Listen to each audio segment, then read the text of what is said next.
Hello everyone. कैसे हैं आप सभी। आई होप आप सब बहुत अच्छे होंगे और आप सबकी तैयारी भी अच्छी चल रही होगी। तो पिछली वीडियो में हमने जोधपुर के महल, दुर्ग, किले, स्मारक, जितने भी चीज़ें हमारे जोधपुर की हैं वो सारी इंपॉर्टेंट चीज़ें देखी जो हमारे रीट मेंस के सिलेबस में हैं। ठीक है, आज हम जैसलमेर के बारे में देखेंगे। ठीक है, सबसे पहले हम जैसलमेर में जो मेहरानगढ़ दुर्ग सोनारगढ़ दुर्ग है, जिसको त्रिकूटगढ़ भी कहा जाता है, उसके बारे में देखेंगे।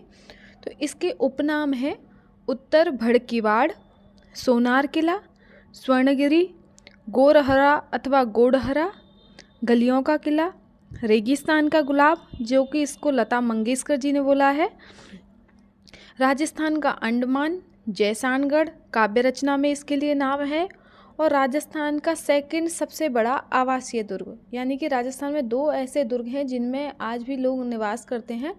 तो पहला तो है अपना चित्तौड़गढ़ का दुर्ग जो अपन पढ़ेंगे, और दूसरा है जैसलमेर का दुर्ग।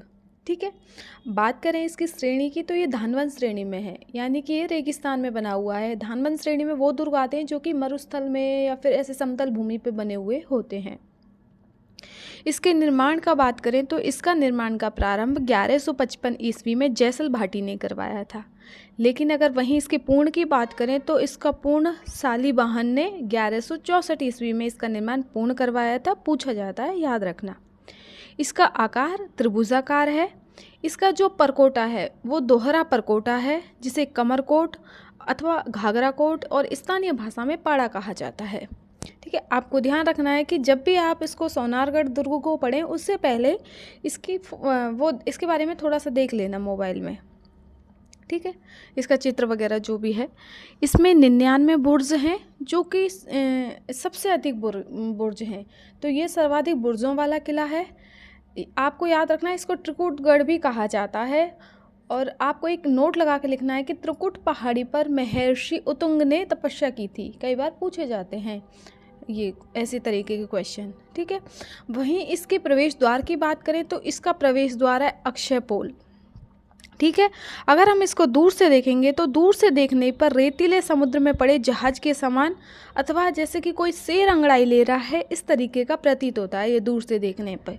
क्योंकि मरुस्थल है, जैसलमेर में सब कुछ मरुस्थल है, तो जब हम दूर से देखते हैं ना इसको तो ऐसे लगता है कि कोई जहाज लंगर डाले पड़ा हुआ है या फिर कोई शेर अंगड़ाई ले रहा है। ठीक है, इसके निर्माण में चूना व सीमेंट का प्रयोग बिल्कुल नहीं किया गया है, बल्कि जिप्सम का प्रयोग किया गया है, और इसकी जो छत हैं वो लकड़ी से निर्मित है। ठीक है, अब अबुल फजल ने इसके बारे में कहा है कि इस दुर्ग में पहुंचने के लिए पत्थर की टांगें चाहिए। ठीक है, वो एक कहावत है, घोड़ा कीजिए काठ का। ठीक है, वो वाली जो कहावत है वो इसी दुर्ग से जुड़ी हुई है, और यह पत्थर पर बारीक खुदाई व कलात्मक जालियों के लिए प्रसिद्ध है। आपको ये चीज़ भी ध्यान रखनी है। आगे आपको ध्यान रखना है कि यहाँ पर जिन भद्रसूरी ग्रंथ भंडार मतलब यानी कि एक ग्रंथों का भंडार है जिसे जिन भद्रसूरी ग्रंथ भंडार नाम दिया गया है। ये ना हस्तलिखित ग्रंथ हैं और ताड़ के पत्तों पर लिखे हुए ग्रंथ हैं ये।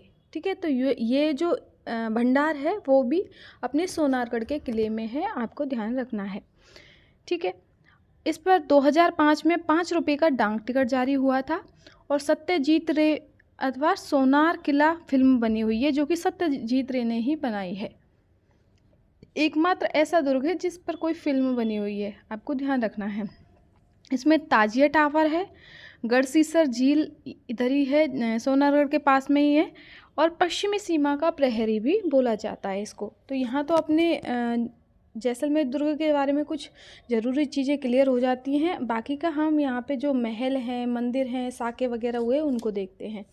ठीक है, अगर हम यहाँ के महल की बात करें तो यहाँ है मोती महल है, रंग महल है, गज मंदिर महल है, सर्वोत्तम विलास महल है, जवार विलास महल है, बादल महल। ठीक है, आपको बादल महलों के बारे में ये चीज़ें याद रखनी है कि राजस्थान में जो फेमस बादल महल हैं वो 3 हैं। ठीक है, तो जो अपने जैसलमेर के बादल महल हैं, पहली बात तो इनके बारे में ये याद रखनी है कि ये स्थानीय सिलावटों के द्वारा निर्मित हैं और इनको बैरिशाल को भेंट किया गया था। ठीक है, और ये 5 मंजिलें हैं, यानी कि इनमें एक ताजिया टावर है वो 5 मंजिला है। तो ये राजस्थान के सबसे ऊंचे बादल महल हैं तो वो हैं जैसलमेर के।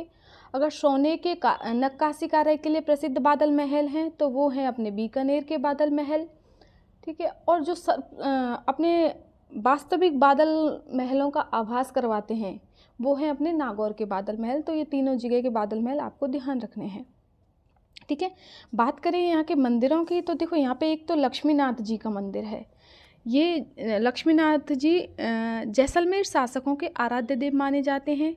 इनका निर्माता था बैरी सिंह या बैरीसाल एक ही है। ठीक है, बैरी सिंह था और जैसलमेर शासक स्वयं को इनका दीवान मानते हैं। आपको ध्यान रखना है चीज़ की, लक्ष्मीनाथ जी के दीवान मानते हैं। ठीक है, इस मंदिर की जो मूर्ति है वो मेड़ता से लाई गई है और इस मंदिर के जो दरवाजे और खिड़कियाँ हैं ना वो चांदी से निर्मित हैं। ये चीज़ भी आपको ध्यान रखनी है। यहाँ पे है एक रत्नेश्वर मंदिर है, वो भी बैरीसाल के द्वारा बनाया हुआ है। स्वांगिया माता का मंदिर है। स्वांगिया माता मंदिर भाटियों की कुल देवी हैं। आपको ध्यान रखना है कि ये वो मंदिर हैं जो दुर्ग के अंदर हैं। ठीक है, अब जैसलमेर में और कौन कौन से मंदिर हैं उनका हम आगे चर्चा करेंगे। ठीक है, इसमें है संभवनाथ, कुकुथनाथ, सूर्य मंदिर है। संभवनाथ और कुकुथनाथ ये जैन मंदिर हैं। ऋषभदेव अथवा आदिनाथ ये एक ही हैं। ऋषभदेव को आदिनाथ बोला जाता है, ये जैनियों के प्रथम तीर्थंकर हुए थे। ठीक है, तो इनका मंदिर भी है। पार्श्वनाथ जी का मंदिर है जो कि जैन धर्म के 23वें तीर्थंकर माने जाते हैं। तो ये दुर्ग के सबसे प्राचीन जैन मंदिर हैं। ये आबू के देलवाड़ा, यानी कि आपको पता है कि आबू के जो देलवाड़ा के जैन मंदिर हैं वो प्रसिद्ध हैं, लेकिन ये उन्हीं की तरह बने हुए हैं, उनसे प्रतिस्पर्धा करते हुए प्रतीत होते हैं। ठीक है, अगर बात करें पेयजल स्रोत की तो इसमें जैसलू कुआं है, जिसे जैसल कुआं अथवा जैसली कुआं भी बोला जाता है। ऐसा माना जाता है कि भगवान श्री कृष्ण ने अपने सुदर्शन चक्र से इस कुएं का निर्माण करवाया था और 2013 में इसको विश्व विरासत की सूची में शामिल किया गया है, जैसल कुएं को। ठीक है, अब बात करें अगर हम इस दुर्ग के बारे में और, तो ये दुर्ग अपने 2.5 शाखों के लिए प्रसिद्ध है। इतिहास में 2.5 शाखें होती हैं, तो अगर कहीं 2.5 शाखे हुए थे तो वो है अपना जैसलमेर का दुर्ग। आपको ध्यान रखने हैं कि देखो, एक होता है केसरिया, एक होता है जौहर, एक होता है शाखा, एक होता है अर्ध शाखा। ठीक है, तो अगर कहीं पे भी केसरिया और जौहर दोनों साथ साथ होते हैं, केसरिया यानी कि अपने जो राजा हैं वो वीर भूमि में लड़ते हुए मारे जाएं और फिर उसकी सूचना मिलते ही रानी अगर खुद को जल जौहर कर ले या फिर अपना आत्मदाह कर ले, तो यहाँ पे केसरिया पुरुष ने किया और जौहर लेडीज़ ने किया। जब ये दोनों चीज़ें होती हैं तो वो होता है शाखा।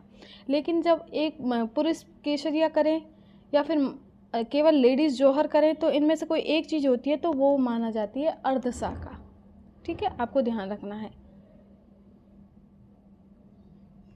तो यहाँ पे 2.5 शाखे हुए थे, उनको हम देखेंगे कौन कौन से हैं। प्रथम जो शाखा हुआ था वो शाखा 1312 ईस्वी में हुआ था। उस शाखे के समय जैसलमेर के शासक जैत्र सिंह थे और अलाउद्दीन खिलजी आक्रमण करता था। ठीक है, लेकिन इसने ना अलाउद्दीन खिलजी ने 3 महीने तक घेराव करके रखा। तो 3 महीने तक नहीं, 3 साल तक का घेराव किया।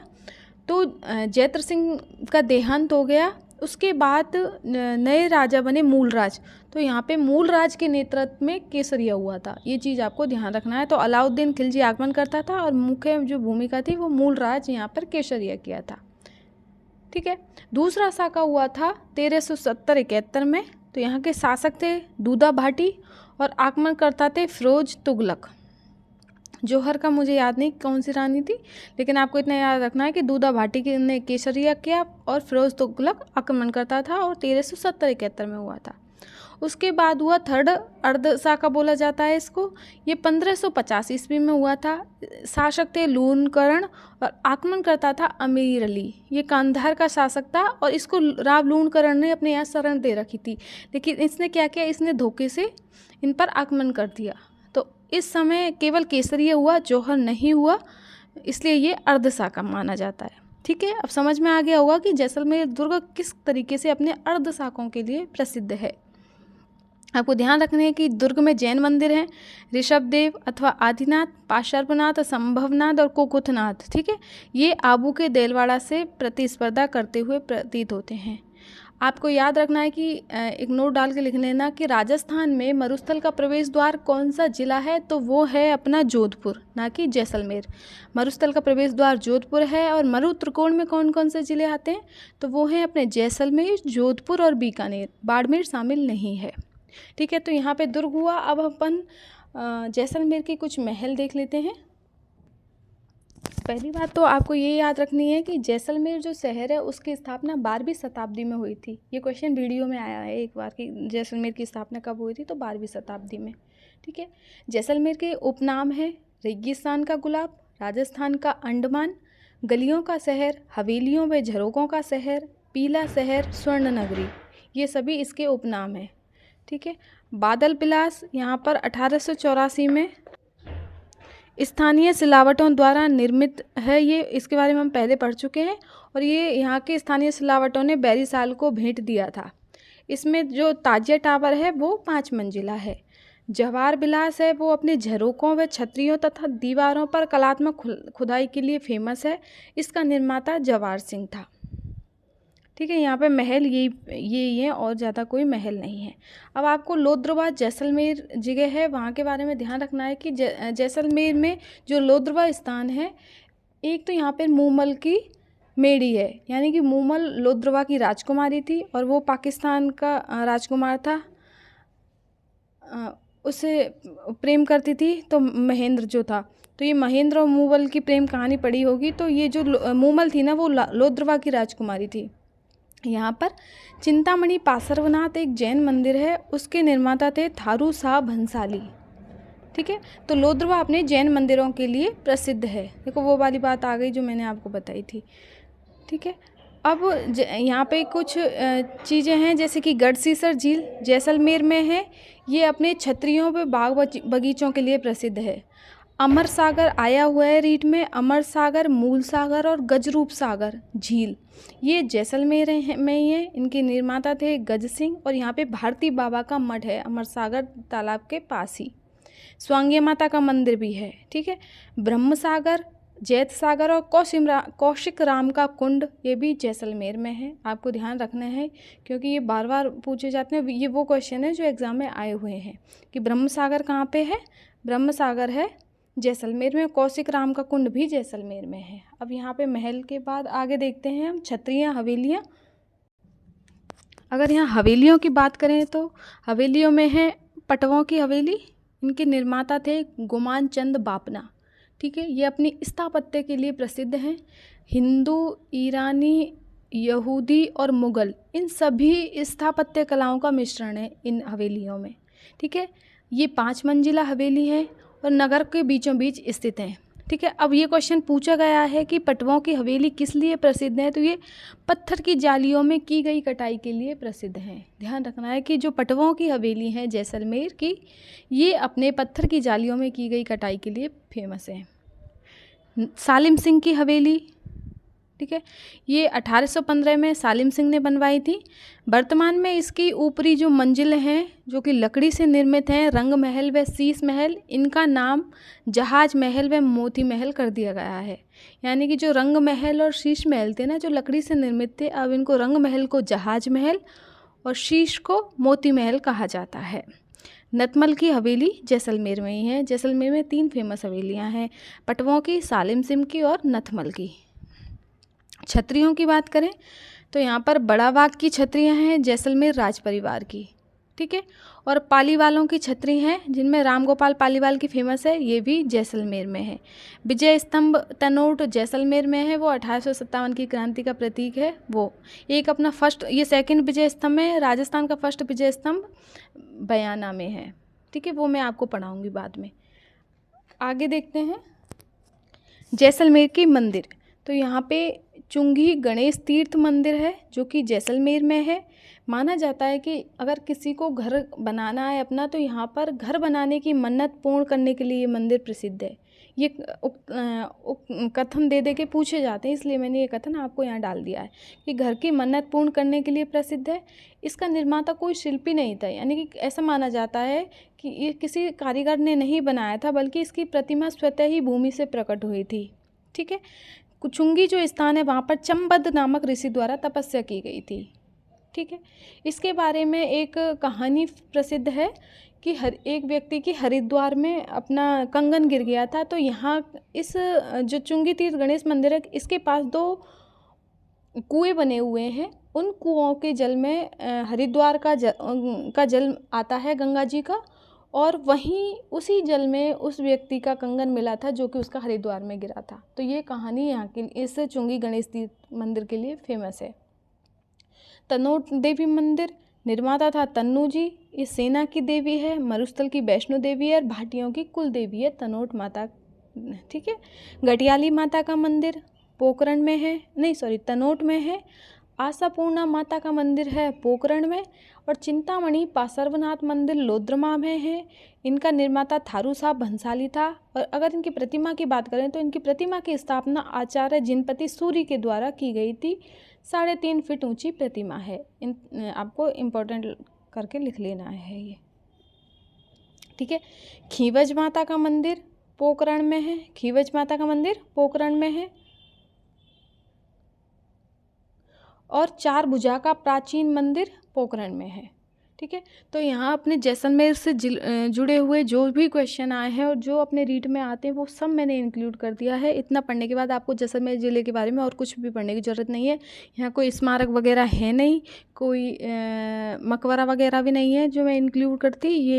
ये ही मंदिर है। यहाँ महल हो गए, दुर्ग हो गया, और अपना हवेली और छतरी हो गई, और बावड़ियाँ है नहीं इधर, और वो भी नहीं है, क्या है, कुंड वगैरह भी नहीं है। अमर सागर तालाब है, उसका मैंने बता दिया है। अमर सागर, मूल सागर भी बोला जाता है उसको। तो ये आपको ध्यान रखना है। आई होप वीडियो पसंद आया होगा। वीडियो पसंद आए तो वीडियो को लाइक करें, चैनल को सब्सक्राइब जरूर करें। जय हिंद, जय भारत।